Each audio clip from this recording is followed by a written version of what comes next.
Yo, what is going on, guys? Welcome back to the channel. It's your boy Devour. Why not enjoy this video in 1080p? So today's video, I got a banger, guys. So I did a 20-player survey. In order to qualify for the survey, you needed to have a 2.0 or higher KD with a 4.0 or higher win-loss and at least 30 days of playing time.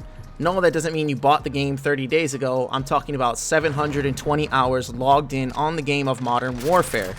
This gives them all, reasonable credibility, at least in my eyes. These players are all, without a doubt, top 10% in the world. And then I asked them some questions that we're going to hop into more in depth in just a very few moments. Now, in these first two opening clips, I am showing you the exact gun setup and the exact guns that we are going to be talking about today. The two best rushing classes for Search and Destroy Modern Warfare, without a doubt, is going to be the MP5 and the MP7. Now, what kind of triggered me to make this video is I saw somebody make a video on best Search and Destroy classes. It was a good video.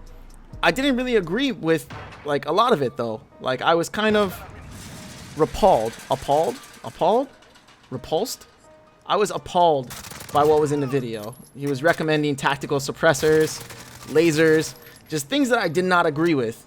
So I kind of set out to debunk that video, not throwing shots at anyone indirect, but I did want to set the record straight. If you do happen to enjoy today's video, please do make sure you leave a like rating on the video, as it does help out the video a lot, and we're on our road to 5,000 subscribers, working super hard.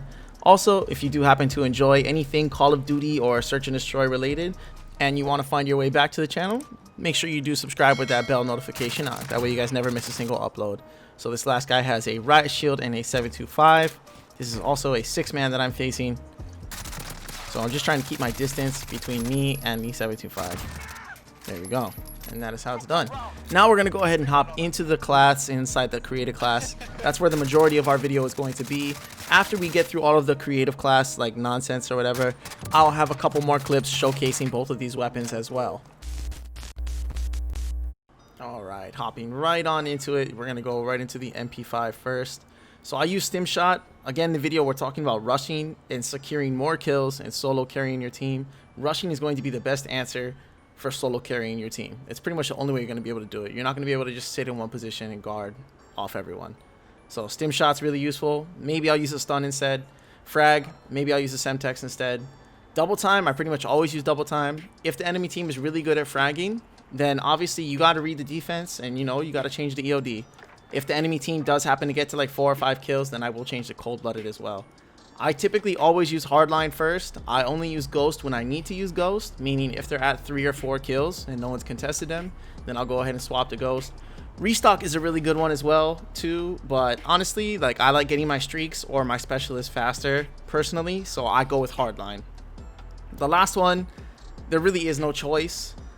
Tune-up is honestly what you need. If you saw the opening clips, you saw I got 9 kills in those 2 opening clips. 7 out of those 9 kills, I was inside dead silence for those kills.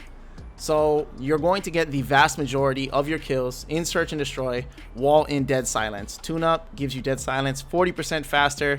It is what it is. You might be really good at shrapnel grenades, but if you actually take a real log of 20 games of you using shrapnel and 20 games of how many times you get kills with tune-up using dead silence, I bet you anything, you will get more kills with tune-up and dead silence than you will just using shrapnel grenades trying to get lucky pre-frags. Do I use shrapnel sometimes? Yes. Is shrapnel my very first thing that I prefer when I'm using specialist? Yes, it is. So shrapnel is super useful, super good. Unfortunately, it's just not the best. Tune-up is the best, hands down. Again, this is 20 out of 20 people that all agreed upon this particular statistic.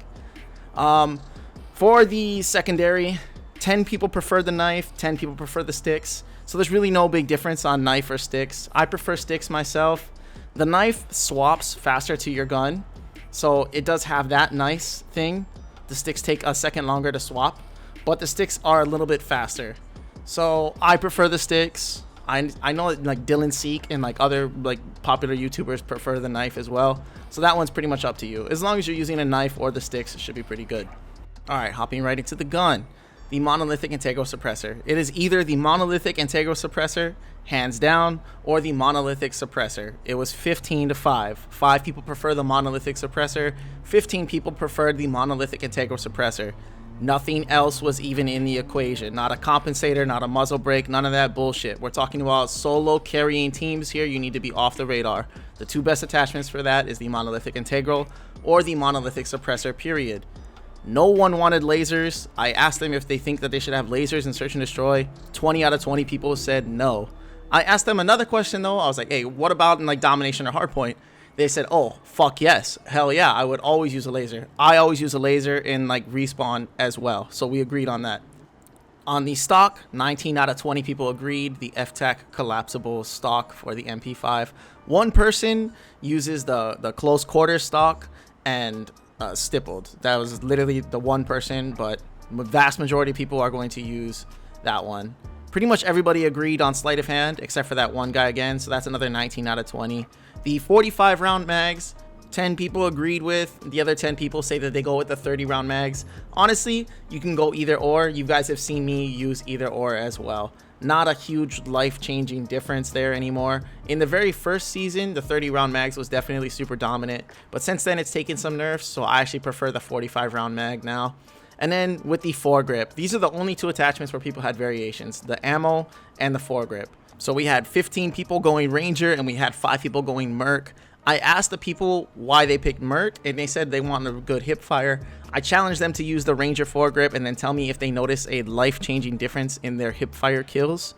And then all 5 of them said, nah, you know what? Like actually the Ranger foregrip is really solid as well. It just gives your weapon more range. But again, I do believe that you could definitely go either way on the foregrip and on the ammo. You could either go 45 or 30. You can go Ranger or Merc foregrip, one of the 2. Everything else indefinitely is the same though. Like you changing it, you're losing, you're taking an L. Okay, onto the MP7. I'll just show you guys my specialist setup. So as you can see, I have the same perks. I get shrapnel at 1 kill, ghost at 3 kills, EOD at 5 kills, and full specialist at 7 kills. That's just how I like to do it. Up to you though. Hopping into the MP7 build now.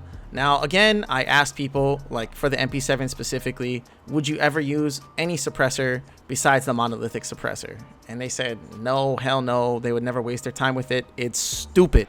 It is stupid if you use a tactical suppressor or a lightweight suppressor. No one 21 out of 21 people all agreed on this. That was the biggest thing that blew my fucking mind, recommending a tactical suppressor or a lightweight suppressor. Again, I'm not gonna say any names, but yeah, I don't know where you get off on that one. Like, I would love to hear the thought process on that. Again, I'm sure he himself is really good and he can be really good with almost anything, but I would never recommend any suppressor to my subscribers, like besides the monolithic suppressor. There is no other choice. Now, I have seen people use a muzzle brake or a compensator on the MP7. That's up to you. Again, the centerpiece of today's video is how to solo carry, get high kills, and win more games in Search and Destroy. And to do that, while rushing, you need to be off the radar. As soon as you're on the radar, or like as soon as you're getting called out by a full 6-man, you gotta be in and out. You gotta be playing like a little rat. You gotta be off the radar. It just helps out tremendously. The barrel, you pick the biggest barrel. That's pretty straightforward. The FSS Recon, it gives you the best damage range and recoil control and bullet velocity.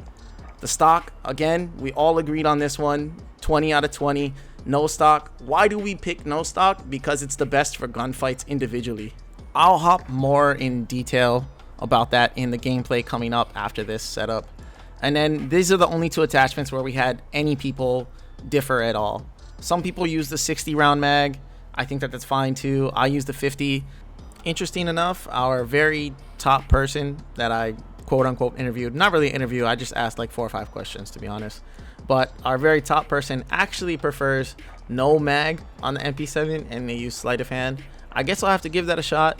I like the 50 though, just because I feel like the 60 is too much weight and it weighs me down too much, and the 50 does give me that extra ammo that makes me comfortable to kill like 5 or 6 people in a round, which I need to do majority of the time. And then it was 10 Merc foregrip, 10 Ranger foregrip, so you could definitely go either way on the Merc foregrip or the Ranger foregrip. I don't think it's that big of a difference. Either way, this MP7 has 0 recoil. Okay, hopping into the streaks. Mine are pretty basic: UAV, cruise missile, or VTOL. The reason why cruise missile and not like cluster strike or precision airstrike, yes, the cruise missile doesn't get that many kills normally. Normally it doesn't get a kill. It's pretty easy to dodge. It should be easy to dodge. You can hear it before you see it on the radar, then you see it on the radar as well, and then it comes down even slower as fuck like during that time as well. But it gives you information. If they don't have on cold-blooded, it tells you where they are on the map. And for me personally, if I know where someone is, I can position myself really well in order to kill them with my gun. And that's how I use my cruise missile. Dead silence, again, it should be the only field upgrade you're working with. There's no argument for anything else. If you're playing CDL, I guess you could say trophy systems. Some people do have to run trophy systems, that makes sense. But we're talking about pub, SnD rushing, solo carrying. So dead silence is the only option. There is no other option. Now, just a small disclaimer. I have seen plenty of people be successful without like these classes, without using these classes or this exact same setup. Obviously, you can be successful with anything. I'm sure we've all seen Handler's video where he makes a max recoil AK-47 and drops 27 kills, something like that in Search and Destroy. You know what I mean? So you could use anything. The whole reason of this video was just to show what might help the average player become into a higher tier player. Like, and if you're top 20% and you want to get into the top 10%, these classes very well might help you out. Chances are you're already pretty skilled, you're above average definitely, but you want to just get to that next level of skill or content, and I'm sure that these classes are going to help you out a lot. So I wanted to talk about why no stock. I know JGod made a video a while back about like no stock. I'm pretty sure the thought process on that video he was talking about in Warzone, and I definitely don't use no stock in Warzone. They're like completely different games, multiplayer in Warzone, and Search and Destroy is even different than regular multiplayer as well. But I definitely don't use no stock in Warzone because it does give you a lot of recoil and just unnecessary negatives that you don't need. But in multiplayer, specifically in Search and Destroy, you're going to be in so many one-on-one situations or like 1-on-5, 1-on-6 situations. But majority of the time in Search and Destroy, you're killing one person at a time. And when you're in a one-on-one, it's mostly about who has better positioning or who has better gun skill and movement. So a lot of the times when you're in a head-on-head gunfight, whoever has better movement and better gun skill is going to take the W. If you're just a smarter all-around player, you could definitely change around your class and not have to use no stock, kind of like how Dylan Seek does. But I'd say for the vast majority of people, having good movement and good aim is much easier to train than Dylan Seek's 10 years of Search and Destroy experience. I hope you guys enjoyed the video today. GG's guys, Devour out.